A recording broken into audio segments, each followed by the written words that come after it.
대대에 알리리다. 주께서 내게 굳건한 언약을 맺어주시며 나를 영원히 견고하게 세우리라 하셨나이다. 주께서 바다의 거친 파도를 다스리시며 그와 공해가 주의 보좌의 기초가 되나이다. 주를 즐겁게 부르는 백성은 복이 있나니 주의 밝은 얼굴 빛단에서 걸으리로다. 주는 우리의 힘이요 영광이 되시오니 주의 은총으로 우리가 높이 서리이다.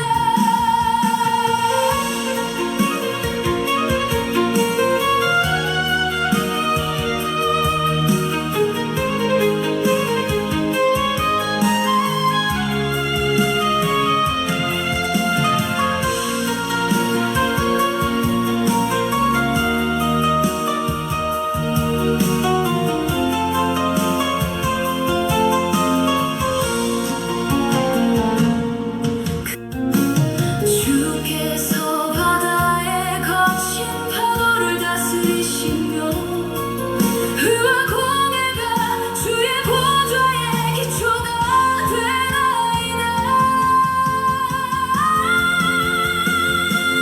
주를 즐겁게 부르는 백성은 복이 있나니 주의 밝은 얼굴 빛단에서 걸으리로다.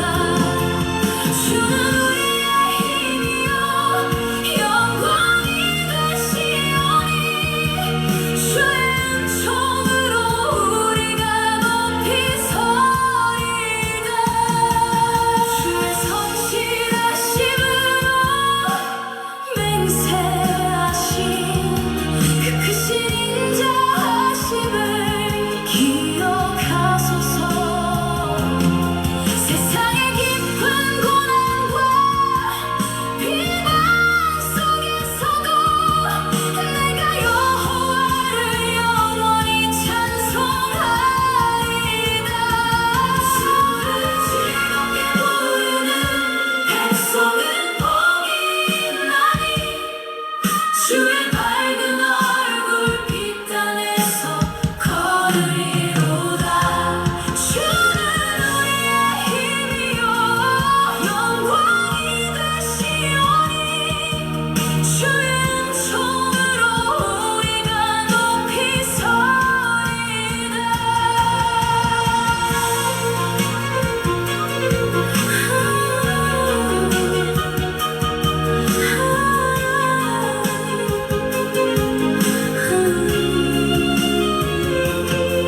여호와를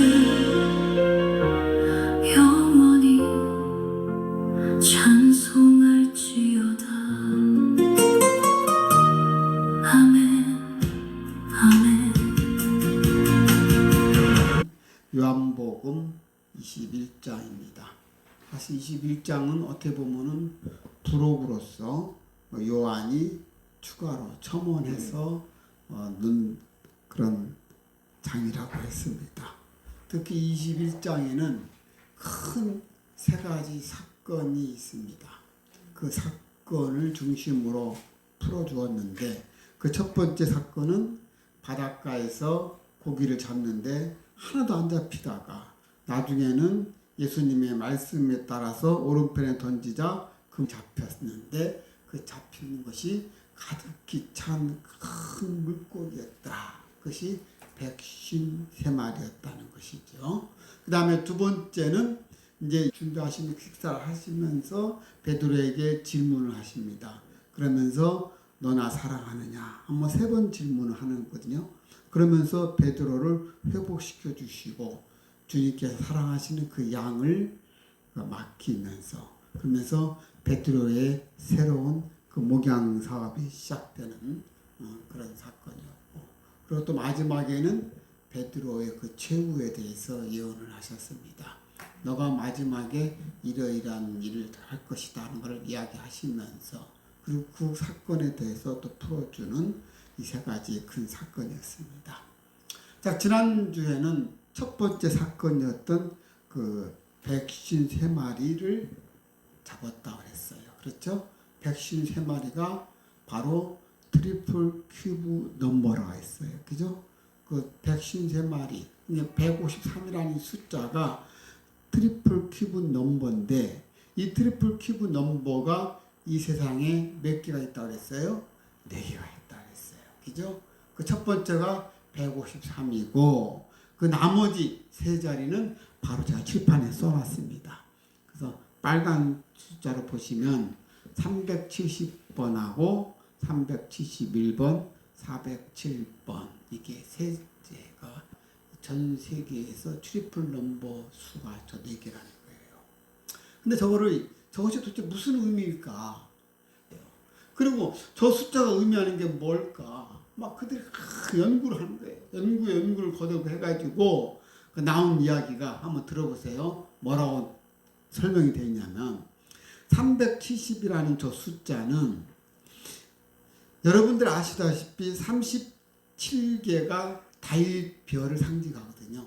이게 뭐냐면은 이 점을 가지고 다윗별을 만들 때 다윗별을 아시죠? 이렇게 삼각형과 역삼각형 이것이 다윗별인데 이 점들을 쭉 모아가지고 다윗별을 만드는 그 최소의 숫자보다 그 다음 단계가 바로 37개예요. 37개가 점이 모여져야만이 다윗별이 완성이 됩니다. 그래서 다윗별 하면 37 하면 다윗별이거든요. 이런 것을 유대인들은 잘 알아요. 걔네들은 숫자에 아주 민감해서 얘네들은 그래서 그 37전 다윗별이 10개 있다는 것이에요. 그렇죠? 10개로 이루어지는 정삼각형이다. 거기까지만 알았대요. 그 다음에 더 이상 어떤 의미인지는 아직까지는 모르고 지금 현재 계속 찾고 있다 합니다. 그리고 371은 또 무슨 의미냐? 노아가 방주에 머물러 있던 정확한 날짜라는 겁니다. 그 거룩한 공간이면서 새롭게 출발을 의미하는 공간이 371입니다. 사실 노아가 가만히 보시면 노아가 방주에 들어가고 나서 나올 때는 1년이라는 기간이 나오거든요. 그런데 어떻게 저거는 371일이잖아요. 일주일이 더 많잖아요. 그 왜 그러냐면 방주에 일주일 전에 문에 들어갔어요. 성경책에 보시면은 방주에 들어가고 나서 문 닫고 일주일 있으니까 그때부터 막 비가 내리기 시작했어요. 여러분들 창세기 10장에 보시면 나옵니다. 그러니까 그 일주일 동안 더 들어가 있었기 때문에 합하면 371이라는 겁니다. 그 다음에 407은 뭐냐면 태초에 하나님이 천지를 창조하셨느니라.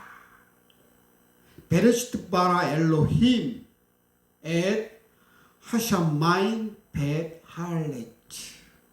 그 뒤에 하늘과 땅 하샤마인 벳 할레츠라는 그 단어에서 하늘과 땅 그 과 엔드 하늘과 땅의 그 엔드 벳이란 이 단어의 숫자 값이라는 거예요. 이 벳이라는 숫자 값을 히브리어로 계산해 보니까 그 수가 407이 나오는 거예요. 그러니까 그 앳은 엔드죠. 알파벳의 알파요 오메가로 이루어졌다는 거예요. 엔드 하늘과 땅. 과학자들이 그렇게 발견을 했습니다. 각각의 의미의 숫자는 그렇게 돼 있다는 거예요. 153은 여러분 아시다시피 장성한 하나님의 아들들이 되게 하라는 메시지라는 거였었죠. 그렇죠? 요한복음 21장 다시 와서 자 15절 자 지금 주님께서 베드로에게 질문하실 때 지금 주님께서 지어주신 이름이 있었어요. 그죠? 베드로에게 너는 게바, 바위라는 그 베드로 이름을 지어줬거든요. 그 이름을 지어줬는데 베드로라는 이름을 부르지 않고 주님이 뭐라 불러요? 요한의 아들 시몬아. 옛날 베드로 이름이거든요. 예수님께 오기 바로 전에 이름이었습니다. 지금 예수님께서 지금 베드로를 만나기 그 전에 옛 이름 요한의 아들 시몬아 이렇게 지금 부르고 있는 거예요. 왜 예수님께서 당신이 지어준 베드로라는 이름을 부르지 않고 옛날 이름을 불렀을까 하는 거예요. 여러분들은 어떻게 생각하십니까? 지금 예수님께서 베드로와의 관계는 좀 끈적끈적한 관계가 있었어요. 그죠? 최후의 만찬 때 베드로가 나는 절대로 주님을 버리지 않겠다. 떠나지 않겠다고 호언장담을 했었던 겁니다. 그죠? 그런데 그가 예수님이 끌려가면서 베드로가 계속 따라다니면서 결국은 베드로가 예수님을 3번이나 부인을 해요. 그죠? 거기에 있는 사람들이 이자도 마치 예수 당이는 사람이다. 하니까 베드로 나 아니라고 막 기겁을 하고 막 하고 뛰면서 3번째는 저주까지 가면서 그거는 이제 자기가 아니라고 얘기를 해요. 그러고 나서 예수님이 3번째 부인하자 예수님이 탁 쳐다보는 거예요. 베드로 눈빛이 마주쳤어. 그때 꺾여 다 울어. 그 순간에 예수님께서 너가 그때 나를 부인할 거라고 말씀하셨잖아요. 그것이 그때로 맞아 버리니까 베드로는 거기서 무너지면서 울면서 그냥 그 자리를 떠났던 거 아닙니까? 그 후부터 베드로는 계속 예수님의 짐이 있었던 것이죠. 자, 그런 상황에서 다시 예수님하고 이제 3번째 만났습니다. 만났는데 예수님께서 정말 조반을 아침에 일찍 준비하셔가지고 제자들 하여금 오라 해서 고기도 갖고 오라 해서 고기를 더 막 구우면서 그러면서 예수님이 베드로를 부르는데 베드로를 안 부르고 당신이 지어준 이름으로 안 부르고 자기 과거의 옛날 이름을 부르는 거예요. 요한의 아들 시몬아, 네가 이 사람들보다 나를 더 사랑하느냐? 이 질문을 한번 여러분들이 직접 베드로 입장에서 주님께서 지금 나에게 그렇게 물었다고 한번 상상을 해보자 그 말이에요. 자, 그렇다면 주님께서 아니 주님은 저에게 지어주신 너의 이름을 버리고 내가 준 그 베드로라는 이름으로 이제 써라 하고 주셨는데 그 이름으로 안 부르고 내 옛날 이름으로 부른다는 거예요. 지금 그죠? 근데 베드로는 예수님께 지금 죄 지은 게 있잖아요. 그것 때문에도 계속 숨죽이고 있는데 주님께서 부르시기를 요한의 아들 시몬아 이렇게 부르는 거예요. 왜 이렇게 부른다고 생각하세요? 예수님께서 뭔가 감정이 쌓여 있을까요? 너가 내가 너를 채택해서 베드로란 이름을 줘서 너로 하여금 장차 큰 믿음이 세울 거를 내가 너한테 세웠는데 근데 너는 나를 3번이나 부인했고 그 나를 멀리했지 않았느냐. 그래서 베드로를 실추시키기 위해서 너 과거로 다시 회개해서 옛날 이름으로 불렀던 것일까요? 그렇게 생각할 수도 있잖아요. 그죠? 그건 아니죠. 그렇죠? 그건 아니에요. 근데 예수님께서 요한의 아들 시몬아 부를 때 아주 부드럽게 톤으로 불렀거든요. 그러니까 사랑의 감정으로 부르는 호칭이었던 것입니다. 정감 어린 그런 호칭으로 자신과 베드로 사이의 깊은 그런 신뢰감을 확인할 수 있는 대목입니다. 요한의 아들 시몬아.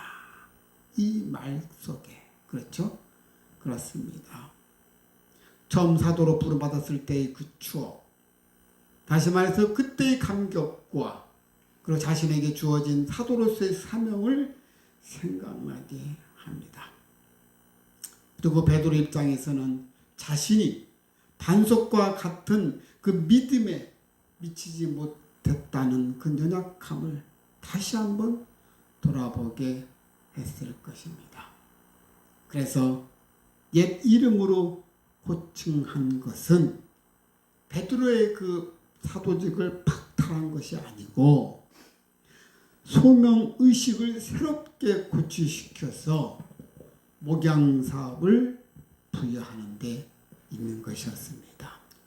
여기까지 세심하게 주님께서 대하시는 그 모습, 마찬가지로 우리에게도 그렇게 대하고 있다는 사실입니다.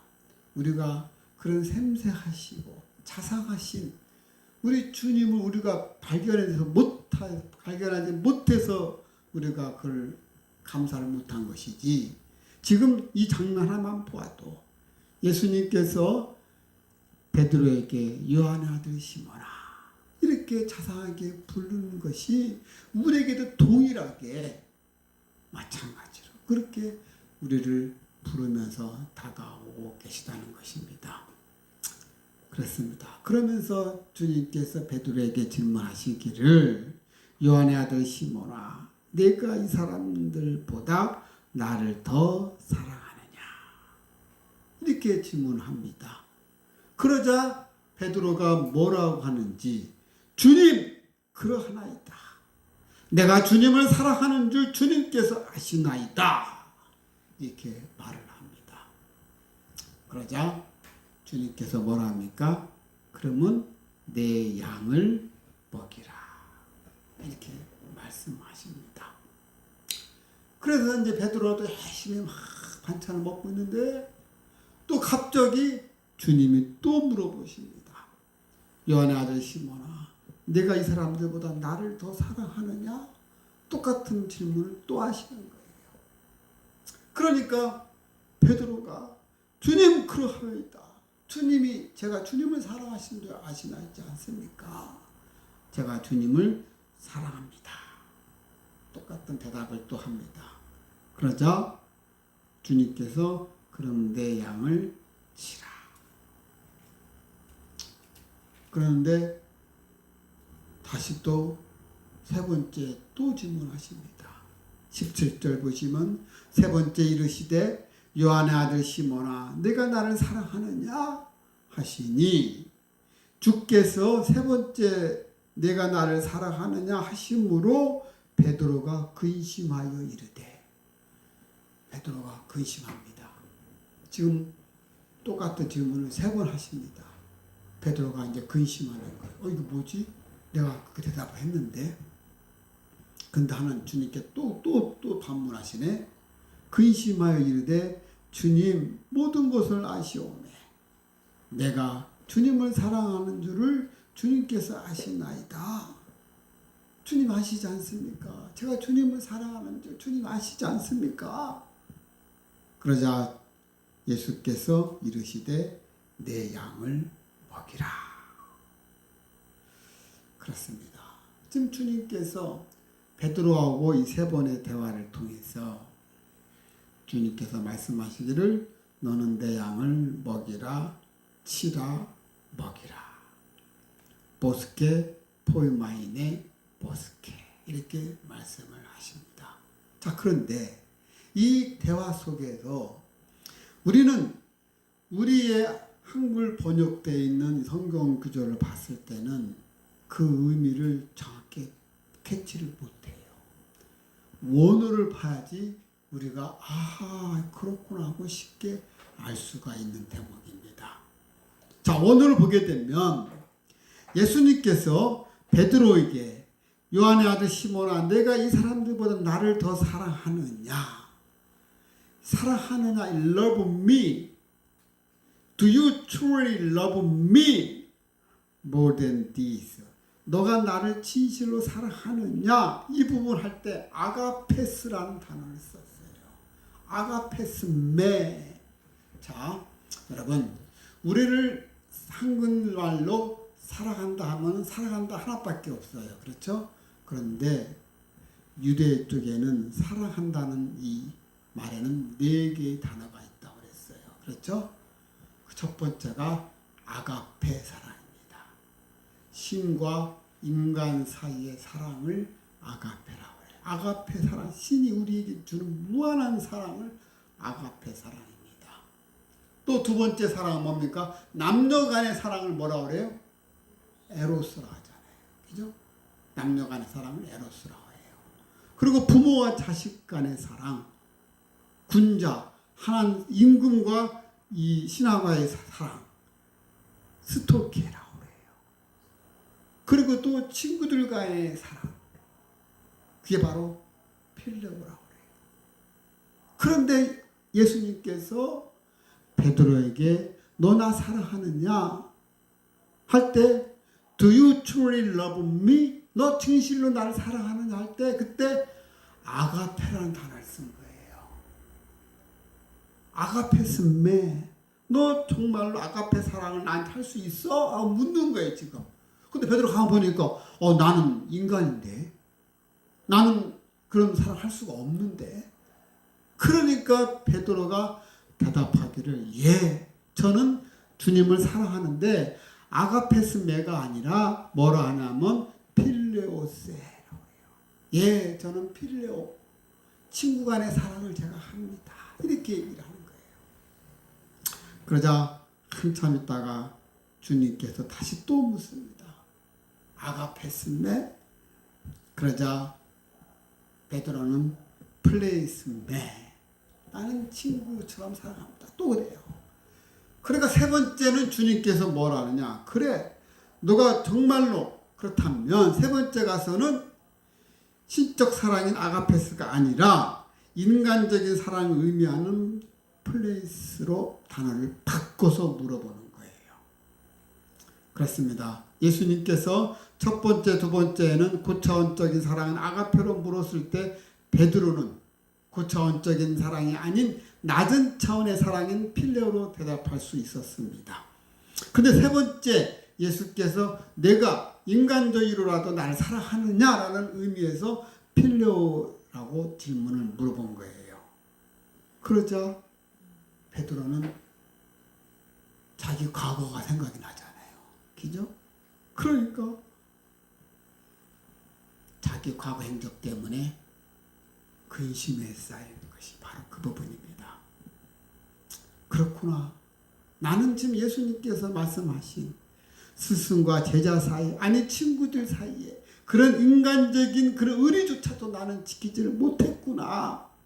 이 세 번째 질문에 가서야 그렇구나. 이 고차원적인 사랑이 내게 있느냐가 아니라 너는 인간적인 차원의 사랑이나 의리 같은 것도 지키지 못하는 사람이다 라고 말씀하고 계시다는 것을 깨닫게 되는 거예요. 그렇죠? 주님께서 아가페스가 아니라 필레이스메, 그래 그럼 너가 말한 필레이스메 그런 친구처럼 사랑을 했느냐라고 지금 묻고 있는 거예요. 그 말에 아차 싶으니까 그때서 베드로가 근심에 쌓인 거예요. 그렇죠? 자, 그런데 이 세 가지 단어 서로 대화하는 대화 속에서 중요한 것은 이 본문의 시제라는 거예요. 지금 주님께서 베드로에게 물으시는 그 사랑의 여부가 너 나 사랑했느냐? 이렇게 묻는 게 아니었어요. 너 나 앞으로 나 사랑할 거니? 이것도 아니었습니다. 과거도 아니고 미래도 아니고 바로 현재라는 거예요. 그렇습니다. 본문의 그 질문이 과거의 베드로가 예수 자신을 향한 약속의 사랑의 그 약속을 지키지 못한 데 대한 책망이기도 하고 또 앞으로도 내가 나를 사랑하여 한다는 새로운 출발에 대한 당부의 측면입니다. 그러나 무엇보다도 베드로에게 확인하기를 원하시는 부분은 바로 right now, 너 지금 do you love me? 너 지금 나를 사랑하고 있느냐 하는 거예요. 우리의 삶에 있어서도 과거의 주님보다 세상이나 자신을 더 사랑했던 것을 회개하는 것도 중요합니다. 그리고 앞으로도 어떻게 살겠습니다 하고 굳게 다짐하는 것도 물론 중요합니다. 그러나 무엇보다도 가장 중요한 것은 기도하고 있는 그 순간, 일을 하고 있는 그 순간순간에 우리가 주님을 사랑하고 주님이 내 마음의 중심으로부터 진실되게 사랑하는 마음을 가지고 사랑하는 자답게 사는 것입니다. 지금 현재가 바로 중요하다는 것입니다. 지금 주님께서 물어보시는 것이 바로 그 시제가 지금 현재형을 가지고 묻고 있는 거예요. 너 나 과거에 사랑했느냐? 또 너 앞으로 나 사랑할 거니? 그게 아니라 너 지금 right now 지금 do you truly love me? 나를 진실되게 사랑하고 있느냐라고 지금 묻고 있는 겁니다. 이 주님이 베드로에게 하는 이 질문이 오늘날 그 주님이 나에게 묻는 거라고 여러분이 상상하시길 바랍니다. 그렇습니다. 주님께서 우리에게 묻습니다. 너 지금 나를 현재 truly 나를 진실되게 사랑하고 있느냐? 라고 묻는 것입니다. 그렇습니다. 이렇게 반복되는 베드로와 예수 사이의 그 대화의 그 마지막은 예수님께서 내 양을 먹이라, 내 양을 치라, 내 양을 먹이라. 베드로가 예수를 3번이나 부인했음에도 불구하고 예수께서는 그 사실에 대한 책망이나 어떤 언급도 하지 않으셨습니다. 그러면서 목양의 사명에 대해서만 말씀하셨습니다. 내 양을 먹이라, 보스케, 내 양을 치라, 포이마이네, 내 양을 먹이라, 보스케, 이렇게 3번 단어가 되어 있습니다. 이렇게 단어가 변경된 것은 처음엔 목양의 대상자가 어리지만 나중에는 영적으로 성숙하여 간다는 의미로 보여주고 있습니다. 보다 중요한 것은 강조되고 있는 것은 목양 자체에 있습니다. 그렇습니다. 예수님께서 동일한 질문을 3번이나 반복하신 그 목적이 어디에 있는가를 우리가 알 수 있게 됩니다. 그 목적은 바로 뭐예요? 예수님께서 그 양. 그렇습니다. 예수님께서 내 양을 먹이라, 내 양을 치라, 내 양을 먹이라. 근데 내 양을 먹이라 할 때 그 내 양도 원어를 보면 또 달라요. 원어가 양하면 뭐예요? 양이 영어로 sheep이죠, sheep. 그죠? 근데 처음에는 램프라고 했어요. 내 양을 먹이라 할 때 램프. 그 다음에 마지막에는 또 sheep라고 해요. 그 램프는 어린 양이에요. 또 sheep은 좀 큰 양이잖아요. 성숙한 양이에요.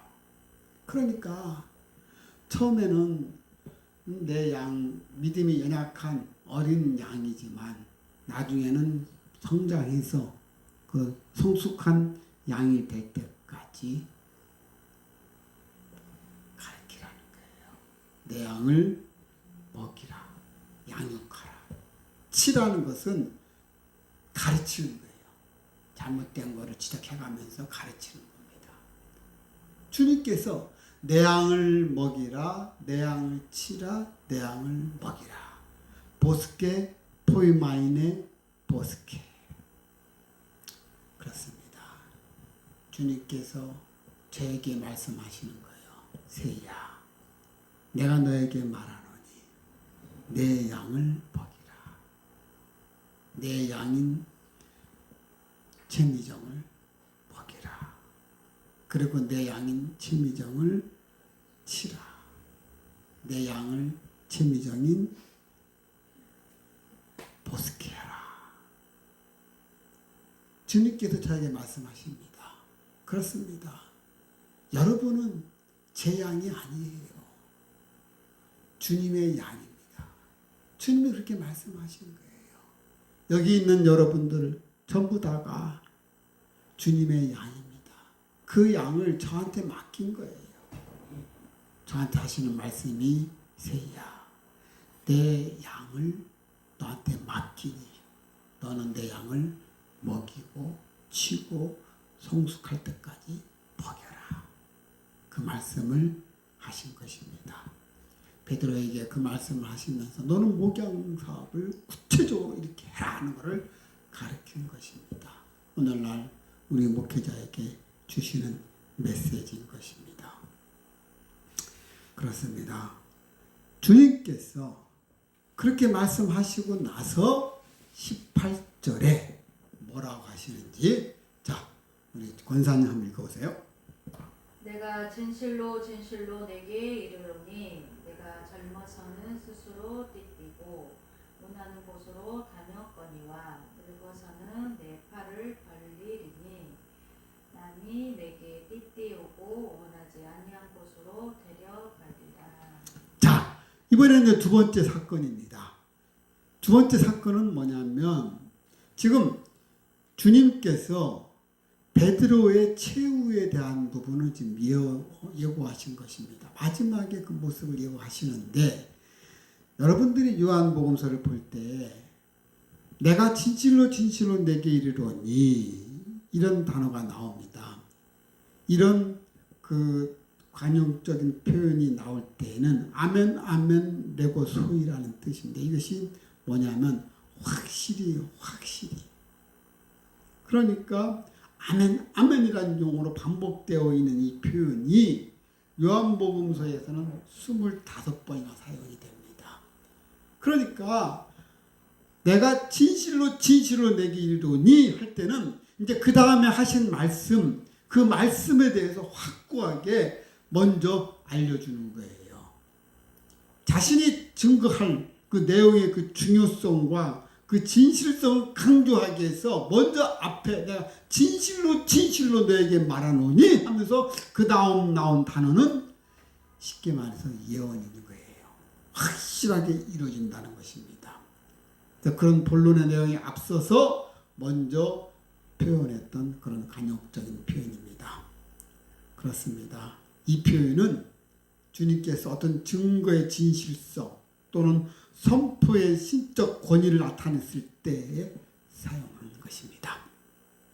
그러면서 말씀하시기를 내가 젊어서는 스스로 띠띠고 원하는 곳에 다녔거니와, 네가 젊었을 때는 너가 하는 대로 막 다니고 돌아다녔다 그 말이에요.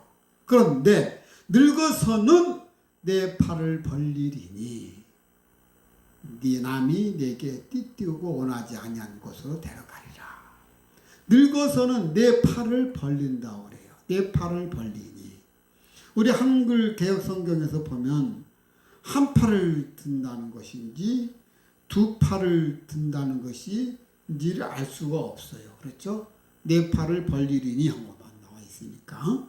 그런데 원어 성경을 보면 이 팔에 해당하는 케일라스라는 이 단어에 복수형으로 써 있어요. 그렇다면 뭐예요? 팔이 두 개잖아요. 그죠? 그래서 양팔임을 명확하게 보여주고 있어요. 그래서 양팔을 벌린다는 건 뭐예요? 베드로 역시 예수님처럼 십자가에 못 박힌다는 것이죠. 그죠? 그러면서 두 팔을 벌리는데 남이 내게 띠띠우고 원하지 않는 곳으로, 그러니까 너가 원하지 않는 곳으로 데려간다는 거예요. 두 팔을 벌리면서 십자가에 너가 마지막에 죽을 것이다 하는 것을 주님께서 미리 알려주신 것입니다. 베드로의 그 순교를 미리 예언하신 것입니다. 참고로 베드로는 예수께서 승천하신 그 후에 이 수석 사도로서 초대교회를 이끌었습니다. 그 후에 본토 또는 갈라디아, 갑바도니아, 아시아, 비두니아 등등을 다니면서 복음을 전했습니다. 그리고는 말년에는 로마로 들어갑니다.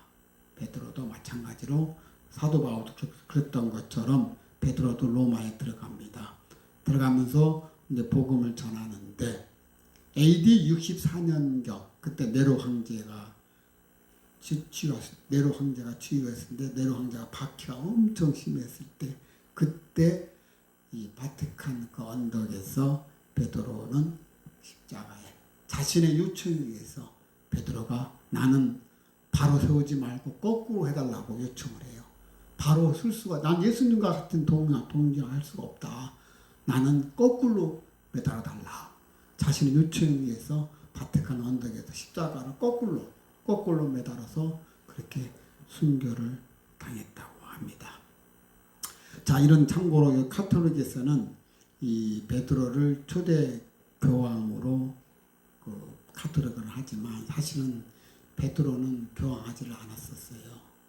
카톨릭에서 그냥 자기들이 그냥 임의로 그런 겁니다. 베드로는 교황을 절대 하지 않았습니다. 베드로는 결혼도 했고요. 그렇죠? 베드로를 교황이라고 하는 거는 잘못된 거예요. 카톨릭에서는 초대 교황을 베드로라고 하거든요. 사실은 베드로는 교황한 적이 없습니다. 자, 그리고 이제 19절에 가서는 이제 주님께서 뭐라 하시는지 우리 재미정 권찰님 한번 불러보세요.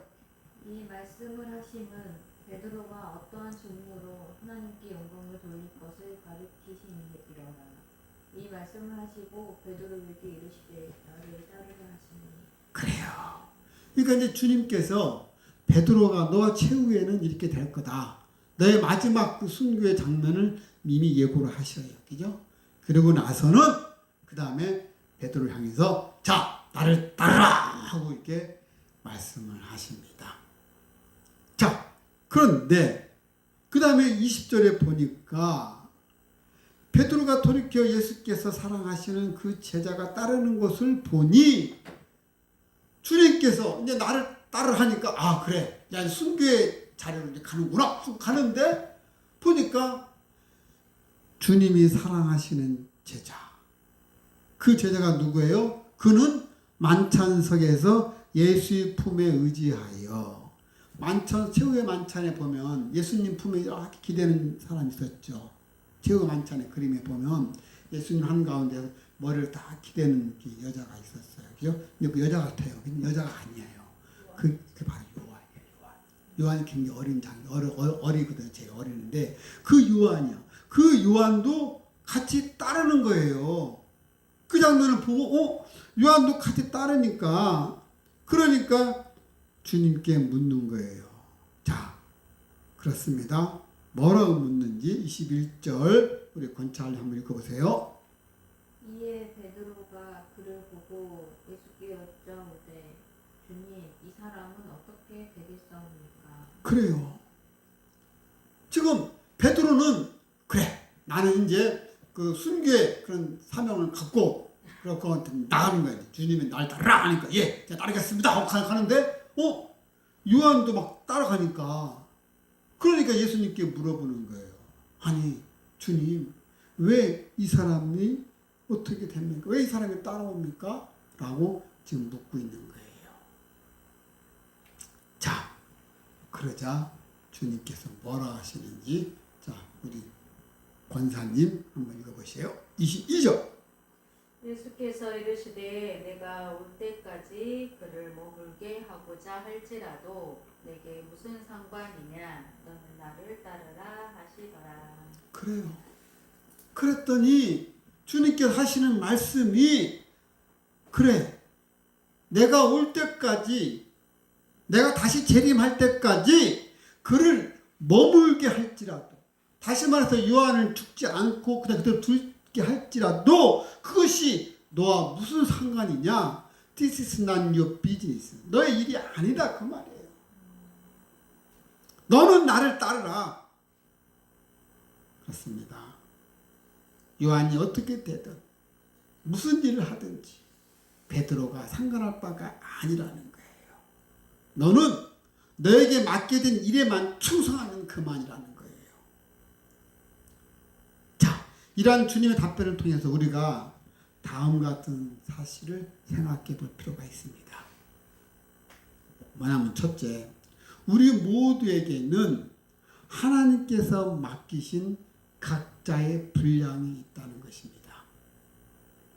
믿음의 분량 또는 은사 또는 어떤 직임 같은 것이죠. 이런 것들을 하나님은 우리 각 사람에게 다 이렇게 주었다는 것입니다. 그것이 바로 달란트의 비유에서 나옵니다.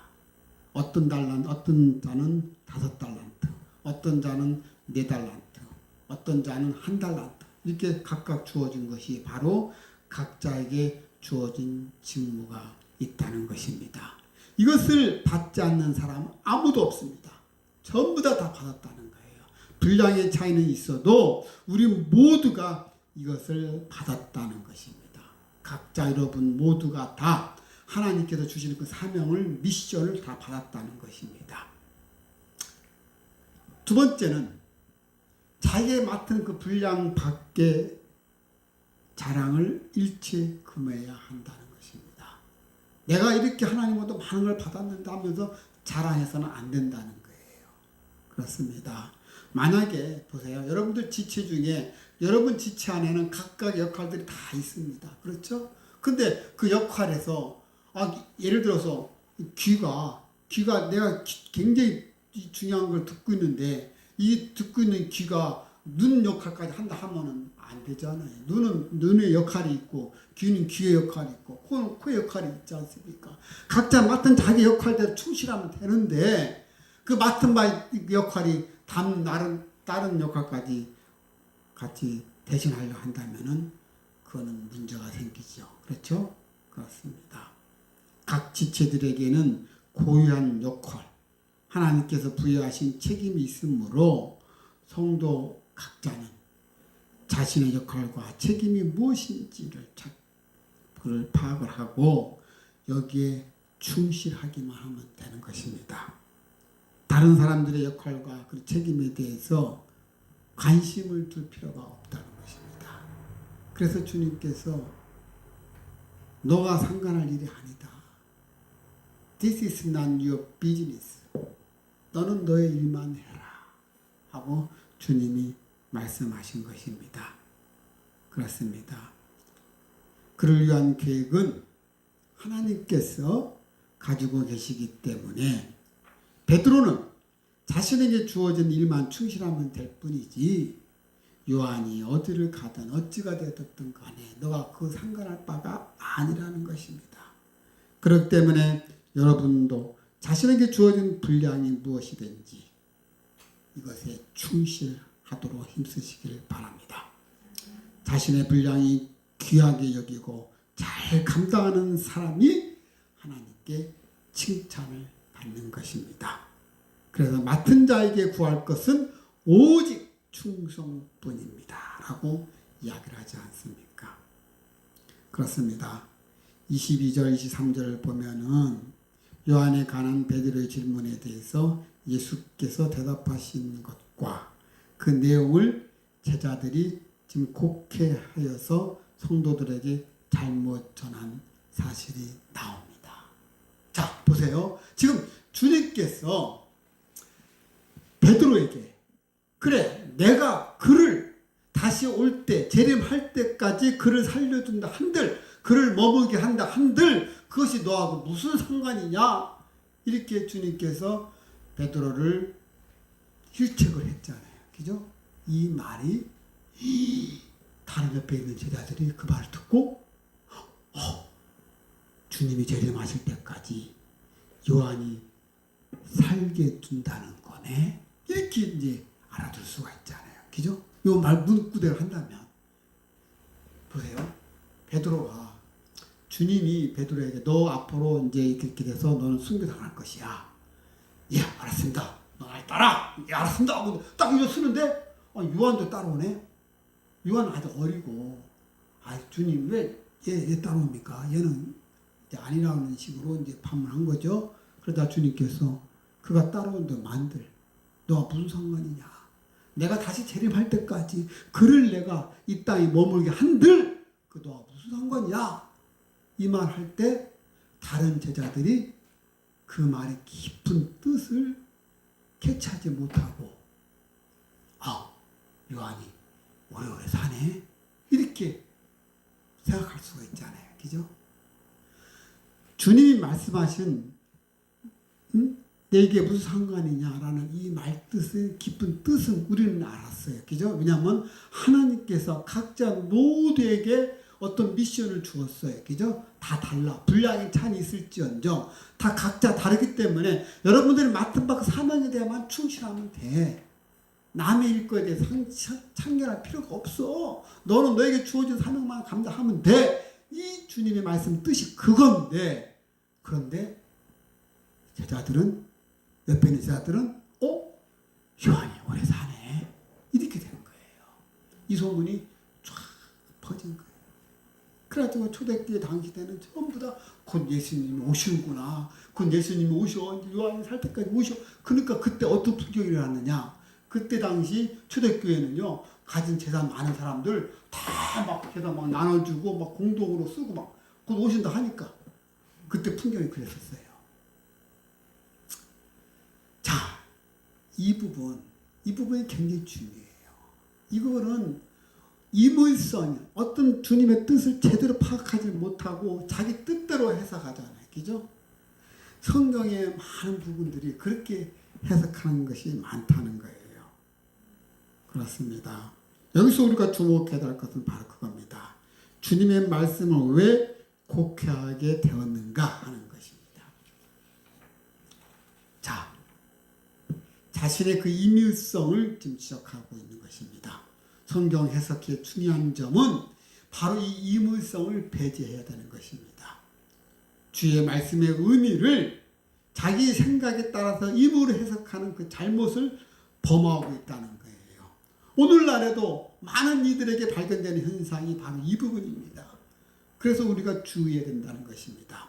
성경의 말씀은 문자적인 의미를 가진 것이 있고 또는 상징적인 의미를 가진 것으로 이렇게 구분되어 있는데, 이 둘 사이의 경계를 어떤 것을 문자로 의미로 해석하고 또 어떤 것을 상징적 의미로 해석해야 되는 것을 파악하지를 못하고 그냥 자기 나름대로 생각해서, 그래서 우리가 오류를 범하게 되는 것입니다.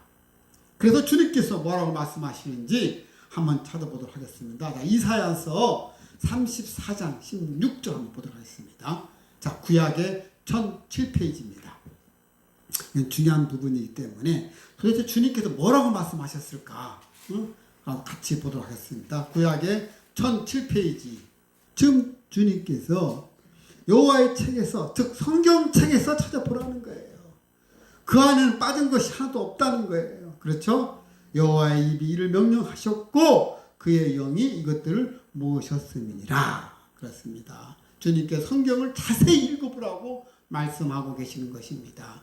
우리가 성경 읽을 때 소설이나 신문 읽듯이 대충 훑어보지 말고 주의 있게 연구하라는 말씀인 것입니다. 성경에서 가장 중요한 것은 그 속에 담긴 하나님의 뜻이라는 것입니다. 이 점을 우리가 명심해야 되는 것입니다. 어떤 경우라도 성경을 사사히 풀어서는 안 됩니다. 또한 성경을 가감해서 더하거나 빼거나 하는 그런 죄를 범해서도 안 된다는 것입니다. 여러분, 에스라 알지 않습니까? 에스라 포로로 잡혔다가 다시 귀환했을 당시에 그 2차 포로를 데리고 돌아왔을 때 에스라가 보니까 탄식하는 거예요. 다시 돌아와 보니까 그때들이 다시 또 이방인들하고 같이 살고 거기에 한탄한 거예요. 에스라가 한탄해가지고 막 그냥 울고 막 회개했던 장면이 나오거든요. 이 에스라가 이 다윗 가문의 귀족이었어요. 귀족의 후손인데 에스라가 그 학자죠, 학자. 근데 이 에스라가 이제 안 되겠다 하여튼 매일매일 이제 가르쳐요. 성경을 가르치거든요. 에스라가 그런 굉장히 높은 그런 대가인데, 율법의 대가인 에스라도 백성들을 가르치기에 앞서서 먼저 성경을 연구하고 몰두했다는 거예요. 스가랴 7장 10절인데 하여튼 그 참고 나중에 읽어보세요. 그 내용 보면은 에스라도 항상 가르치기 앞서 먼저 성경을 몰두하고 봤다는 거예요. 성경을 가르치는 교사들이나 공부하는 사람들에게 아주 중요한 교훈이 바로 스가랴 7장 10절입니다. 그렇습니다. 이 성경은 학식이 높은 사람도 전혀 이해할 수 없는 그런 신비의 책입니다.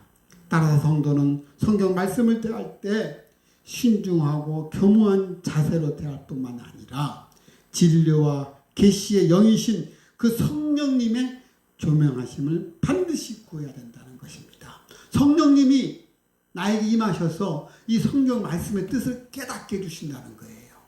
그래서 여러분들이 성경 말씀을 읽을 때 항상 성령님께서 오셔서 말씀을 조명해 주세요 라고 간구하고 말씀을 읽으세요.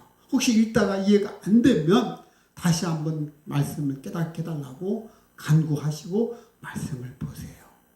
여러분들이 이물성으로 해석하지 마시고, 왜냐하면 성경 말씀들은 항상 나눠져 있다고 그랬잖아요. 그죠? 어떤 경우는 문자적인 의미가 있고 또 어떤 경우는 상징적인 의미가 있기 때문에 거기에 따라서 다 달라지는 뜻이 있으니까 여러분들 성경 말씀에 이해가 안 가면은 참고로 성경 말씀의 전과 후를 보면 답이 나와 있는데 그래도 이해가 안 되면은 여러분 잠시 머뭇거리고 기도하고 성령님 이 말씀이 제가 이해가 안 가요. 이 말씀을 깨닫게 해주세요. 하고서 다시 한번 말씀을 보면은 신기하게 말씀이 풀어집니다. 그렇습니다. 사랑하는 레마가족 여러분, 우리는 주를 사랑하는 증거를 가지고 있어야 되는데 우리가 주님을 사랑하는 그 증거가 바로 무엇이냐? 그것은 바로 충성과 헌신입니다. 여러분이 충성과 헌신으로서 주님을 사랑하는 것을 대변해 보여주는 것입니다. 그래서 주님께서는 여러분들의 충성과 헌신을 보시고 너가 나를 사랑하는구나 라고 주님은 이렇게 알고 있다는 것입니다. 말로만 사랑한다고 하고 행함이 없는 자는 거짓말하는 자로 인정될 수밖에 없는 것입니다. 그래서 주를 위해서라면 자신에게 있는 모든 것, 심지어는 목숨까지도 기꺼이 내어놓을 수 있는 그런 충성과 헌신의 분량이 주님에 대한 그 사랑의 재는 척도가 된다는 것입니다. 그러므로 여러분은 주님을 사랑하십니까? 그렇다면 주님께 충성과 헌신을 보이십시오. 그분의 요구를 경청하고 조건 없이 따라 나서는 자가 충성된 일꾼이고 주를 사랑하는 것입니다. 주를 진심으로 사랑하는 성도는 그것을 본받고자 최선을 다하며 그분을 세상에 알리는 일에 헌신할 것입니다. 증거자가 된다는 것입니다. 예수의 증거자로서 살기를 거부한다면 그것은 예수님을 사랑한다고 할 수가 없는 것입니다. 그렇습니다. 우리 본문의 그 내용의 그 주제는 예수의 제자가 해야 할 일이라는 것입니다. 각자 자신에게 주어진 예수의 사명을 철저하게 순종하고 따르는 것입니다. 그 일의 모든 주권이 누구에게 있다? 오직 하나님께만 있다는 것입니다. 그렇습니다.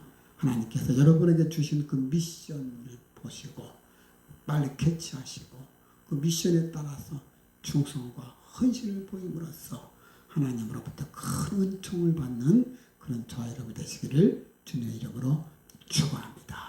자, 기도하시겠습니다. 사랑이 많으신 아버지 감사합니다. 오늘 말씀 속에서 주님께서 베드로에게 책망한 것처럼 보여주는 너희만 하라는 것이었습니다. 내가 재림할 때 요한을 이 땅에 머물게 한들 그것이 너와 무슨 상관이냐 이 말씀하셨지만 이 말씀의 뜻을 왜곡해서 임으로 해석해서 그 뜻을 파악하지 못한 부분이 오늘날에도 많이 발생하고 있습니다.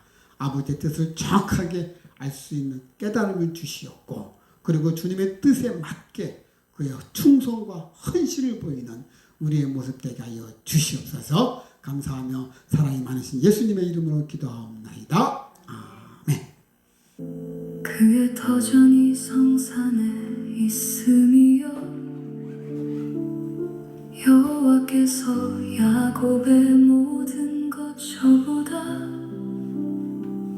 시온의 문들을 사랑하시는도다.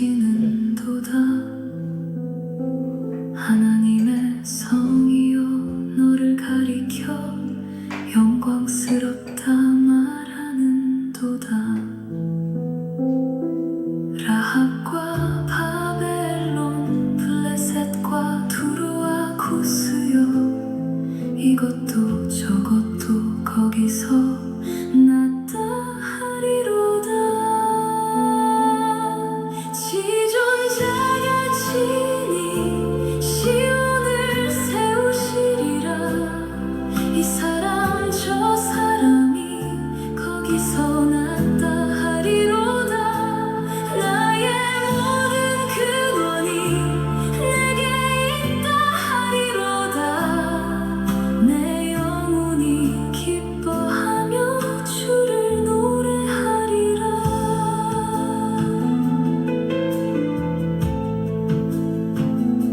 여호와께서 민족들을 등록하실 때에 그 수를 세시며 기록하시리니 이 사람도 거기서 났다 하시리로다. 주께서 친히 그의 백성 삼으시네. 모든 민족 가운데 주를 아는 자 시온에서 난 자라 부르시리라. 지존자가 친히 시온을 세우시리라. 이 사람 저 사람이 거기서 났다 하리로다. 나의 모든 근원이 내게 있다 하리로다. 내 영혼이 기뻐하며 주를 노래하리라. 노래하는 자와 뛰어노는 자들이 말하기를 나의 모든 근원이 내게 있다 하리로다. 기쁨으로 주를 찬양하며 영원토록 주를 따르리라.